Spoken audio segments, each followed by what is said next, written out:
Welcome back to AccuWeather Weekend. Thank you so much for sticking with us here on this Saturday. And winter, it's just around the corner. And while most of the Northeast haven't really seen any snowfall yet this season, crews at Philadelphia International Airport are already preparing for the first flakes.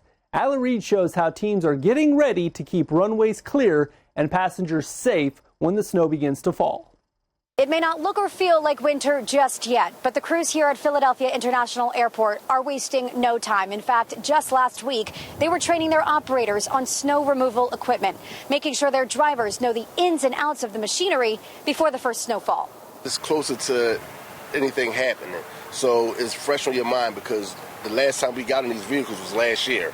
Operators are getting behind the wheel weeks before the first snowstorm even hits in Philadelphia, heading out after midnight when airport traffic is lightest to practice maneuvering massive plows and blowers that will soon be critical for keeping runways clear. If you could kind of master seeing it at nighttime, then in the daytime it will be, much easier, and it's less traffic out there. Crews prepare for all conditions, ensuring every operator is confident and ready when visibility drops and the snow starts flying. We want to alleviate any chance of any mistakes or any malfunctionings happen because these pieces actually keep the airport open no matter what the weather condition is, and it's best that our operators know how to operate them at maximum capacity. Staying ahead of the storm means staying in sync with constant communication between ground crews and weather teams before every system moves in. We work closely with the weather team and operations. They let us know when it's time to actually push. We load up and we start pushing. The class training and the actual physical training, it gets all our crew members prepared to go out and execute the job safely and as professionally as possible. Drills will continue every few weeks until the season's first snow, all part of that preparation that helps one of the nation's busiest airports keep running smoothly no matter what winter throws at it. For AccuWeather, I'm Allie Reed.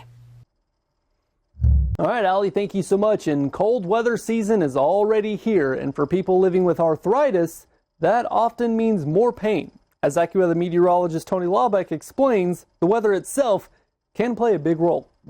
So it's not the whole weather thing. It's a combination of different factors. So they need to take it as a whole scenario. Cold weather season is here, and for many people with arthritis, it brings some extra displeasure. Arthritis means like joint inflammation.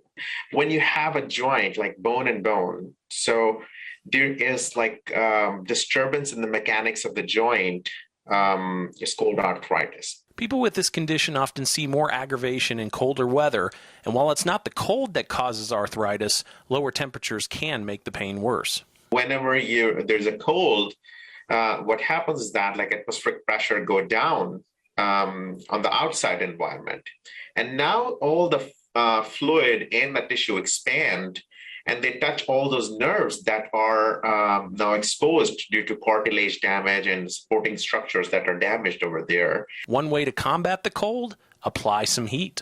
Heat works well for the joints that have long-standing arthritis.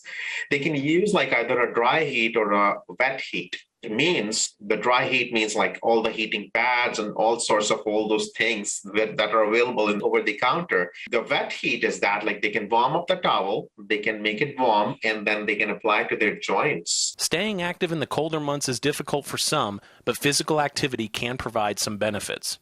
The more you use, the less you lose in arthritis. Okay? So keep using it. Don't be bedbound. Don't be on the wheelchair all the time. Keep using it, but don't overstretch yourself. For AccuWeather, I'm meteorologist Tony Laubeck. All right, Tony, thank you so much. And as we head throughout the next couple of days, we are really going to start to see the first real true taste of winter weather with both snow and cold. Let's first go ahead and focus primarily on the snow portion. And we're starting to see some snowfall here across the northern plains. And that Clipper system will work its way from the plains to the Midwest, the Great Lakes, eventually into the Northeast and New England as we head into early parts of next week.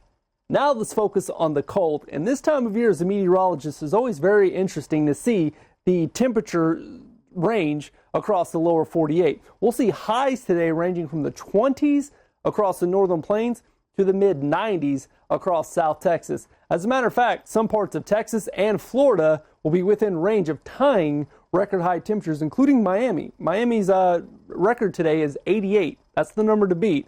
Looks like we'll be right in that neighborhood here as we head into this afternoon. Now across the Northeast, we're not really seeing or feeling the impacts of that Clipper system just yet. We'll see highs ranging from the 30s and 40s to the 60s and 70s here across parts of the mid-Atlantic. Across the northern plains, this is where we're going to start to feel the impacts of that cold. We'll see highs across northern parts of Minnesota and North Dakota in the 20s here for this afternoon. We'll see some 60s off to the south, including some rainy 60s there in St. Louis.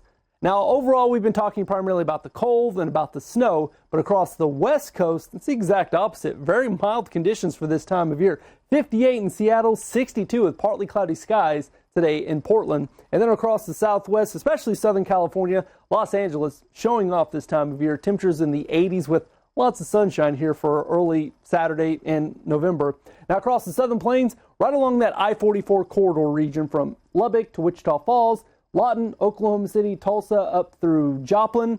We'll be watching out for big temperature swings here for today. Oklahoma City, right around midday, we'll have highs in the 70s, but right around sunset, we'll see those highs, the temperatures actually dropping into the 50s. So the cold front will really have an impact here across parts of the plains heading into this afternoon. Now across the southeast, primarily, this is where we're going to see the most mild conditions here for this afternoon. So what this means for you, if you have any weekend plans that you need to get taken care of, or you want to get taken care of, or just spend a nice afternoon outside, do it today. Because as the cold front moves in, we're going to be seeing rain chances, much colder and windier air here being pulled in as we head into your Monday or your Sunday afternoon, I should say. So here's the overall setup of the timeline. We'll be watching this Clipper system working its way from the Midwest to the Northeast, heading into early parts of next week.